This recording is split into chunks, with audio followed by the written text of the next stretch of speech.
All right, Councilmember Mike Driscoll, thank you so much for joining us. Good morning. So the first thing I'd like to ask you about, the big news last week, you've thrown your hat into the ring for the city council presidency. Can you tell us about that decision and how you came to it? So,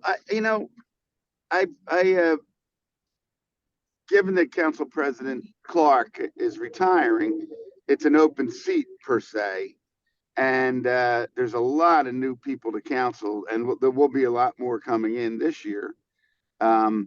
And so I wanted to have a robust conversation with the entire council as to where we see our role in this new mayoral administration coming up and our new composition of 17 new council members, some returning and a lot coming in as freshmen. I think I bring a lot of leadership to this council. While I'm new to city council, I'm not new to government. Um, I was in Governor Casey's cabinet for 7 years. Was in private business for 17 years. Was in the House of Representatives, Pennsylvania House of Representatives, for 8 years in lots of different roles. And I'll be in my second term in city council. And I thought I'd offer my credentials for consideration and while I respect the other announced candidates, I think it's important that we all have a discussion on where we want to head together and build a leadership team that's independent of the executive branch, but also respectful of all 17 diverse views of our members on city council. So whether it's you or someone else, what are the top qualifications and top priorities, in your opinion, for an incoming council president? So I think qualifications are ability to listen, an appreciation for diversity and diverse ideas, a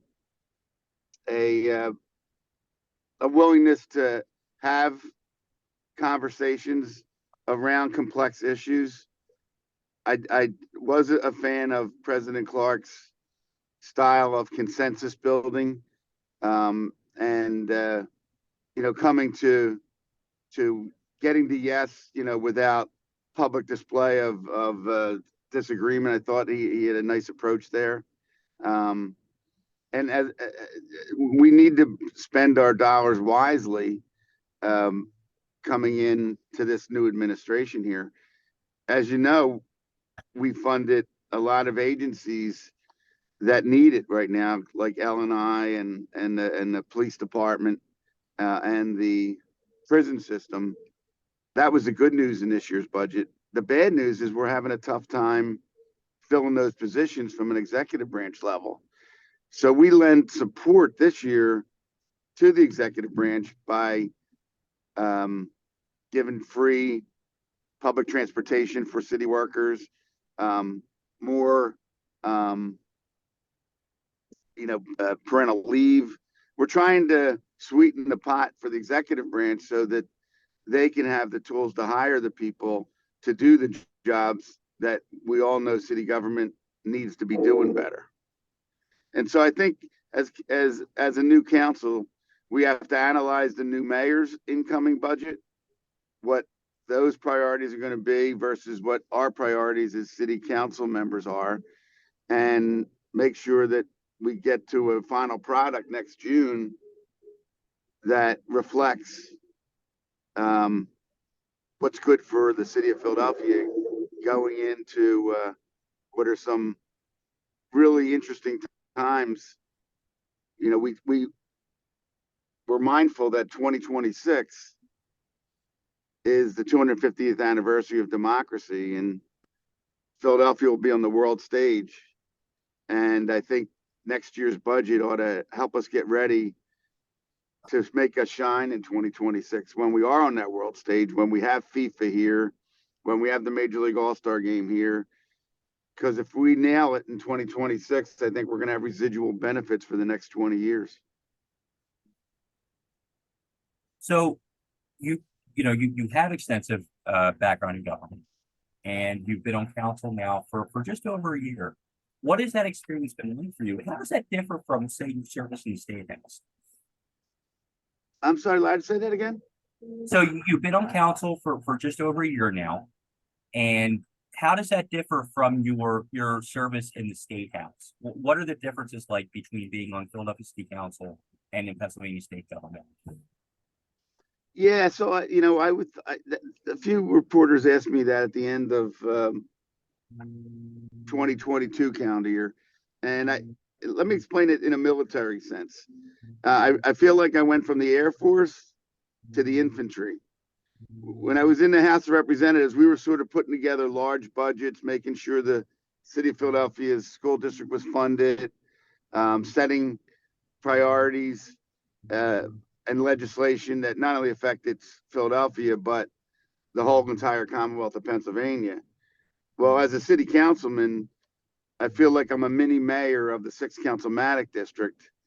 And so while we still have time to create legislation that affects the city as a whole, it seems like we're putting out fires on a daily basis in our neighborhoods, whether it's a quality of life issue, whether it's a road pothole, whether it's literally I-95 collapsing in my district, or whether it was the explosion on New Year's Day in Port Richmond that took down 3 houses. A couple of weeks ago, I was driving up I-95. I saw smoke. I thought it was coming from Jersey. As I'm passing the Tacony-Palmyra Bridge, I realized there's a tractor trailer on fire under the bridge. I immediately circled back and called 911. We had a prison break in my district this summer. It seems like the urgency and the need and the immediate expected response from the city councilman, although it's a legislative branch, it seems like our office gets what would ordinarily be executive branch functions. Like, we need more police, we need more L&I inspections, we need more clip quality of life attention. So we're sort of that bridge between our office and the executive branch. Mhm. And you mentioned L&I, and I think that's really important. And you're the perfect person to ask this question because you chair the L&I committee in council. You know that there are a lot of vacancies throughout the city, particularly in L&I, and some of these positions require very specific and what I've heard are challenging certifications to get. How do you what is the plan to fill those positions and attract those candidates for those jobs?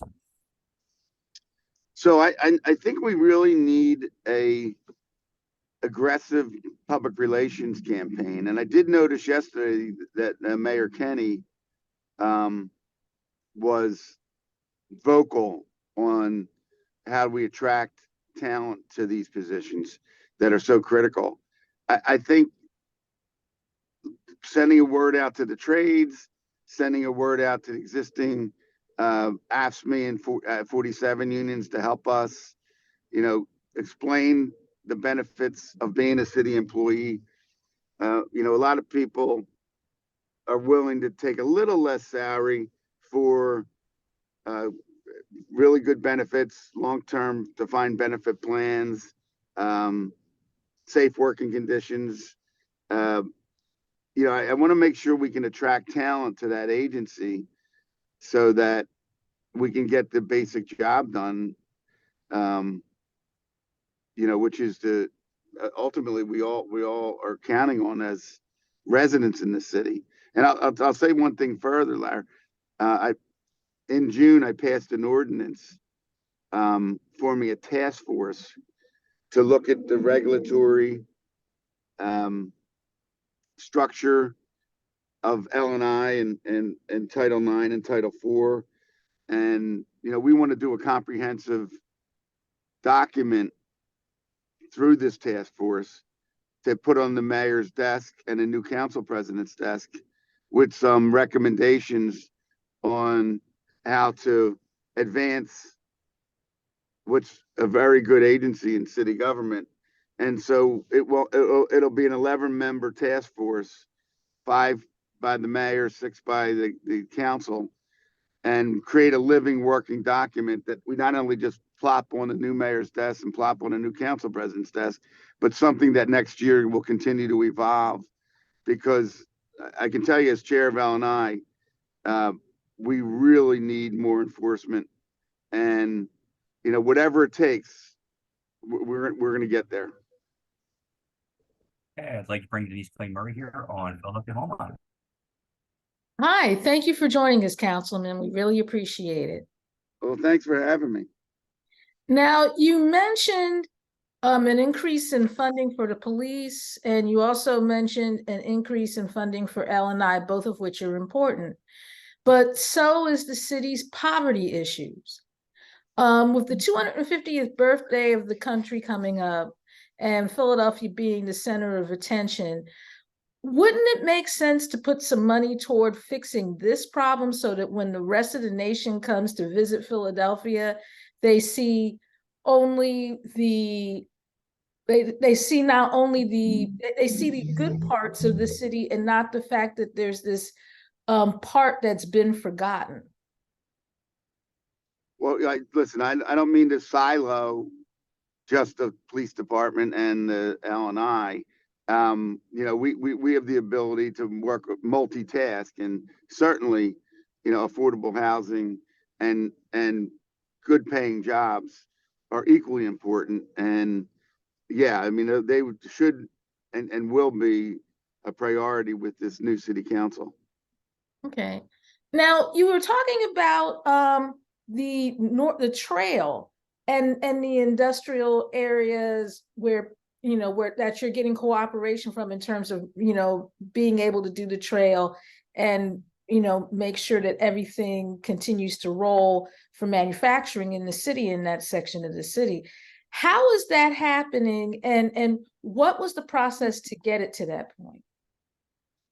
So this trail, it was a vision from former Congressman Bob Borski. When the congressman over 20 years ago started some initiatives to start a trail in his district from Bucks County to Allegheny Avenue. And then when he retired, he didn't just walk away.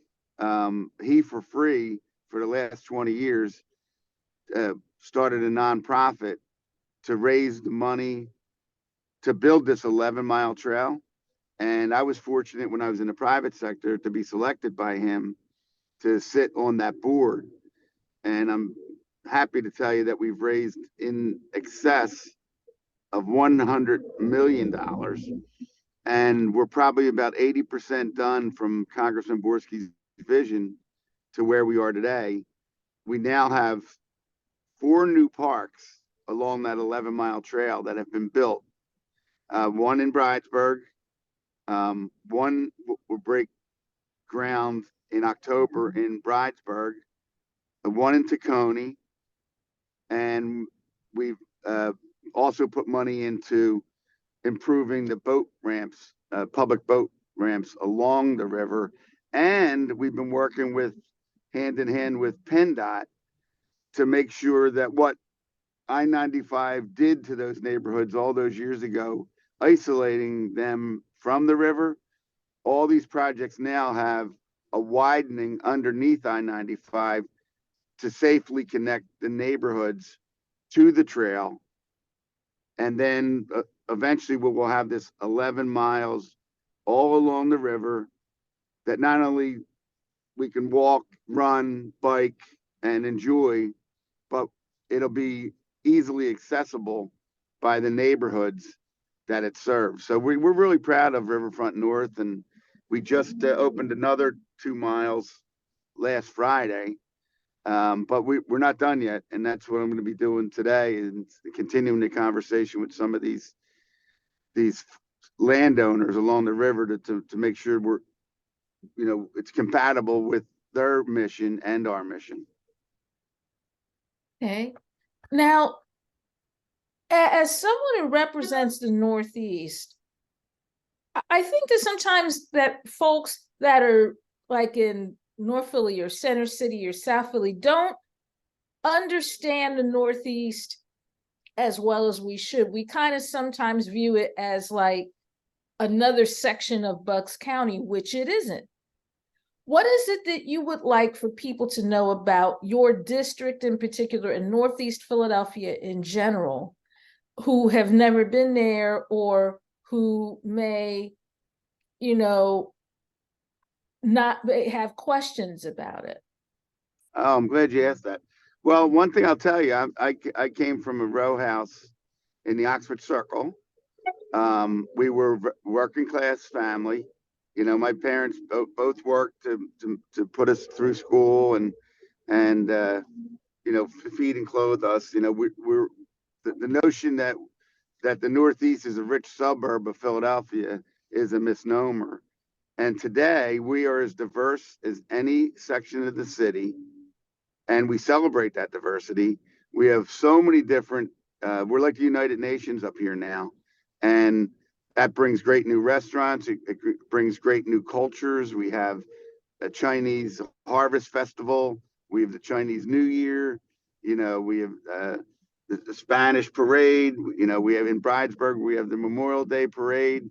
We celebrate all sorts of diversity up here. And you may have read recently that I had passed in City Council a resolution to study the feasibility of extending the Broad Street subway up the Roosevelt Boulevard to Neshaminy, to Bucks County, so that along that corridor where so many people live, we can reconnect them more easily to jobs and to Center City than the isolation that Northeast Philadelphia has had by virtually just bus routes taking us where we need to go. Not a better rail service. So to answer your question again, is I want people to understand that Northeast Philadelphia is not a rich suburb, but it's a working class part of Philadelphia that makes up, if you include the river wards in my district, makes up about 33% of the population and the tax-paying base of Philadelphia. Okay. Well, thank you so much, Councilmember Driscoll, for giving us your time. And I'm going to give you back to Larry McGlynn, my co-host, and you're listening to Hall Monitor on WPPM 106.5. Thank you, Denise. And Councilman, last thing, what are some of your priorities? What are some of your priorities for the fall legislative session? I think it's. I don't want to keep getting back to this, but quality of life issues. So a couple problems I've had in my district, and I know that it's been across the city, is those drifting and donuts and the cars that were racing up and down the all sorts of areas of my district. I want to tackle that issue and give the police the ability to send a message to those folks that we're not going to tolerate that behavior in Philadelphia. It's illegal. It's already illegal, in terms of the Pennsylvania driving code.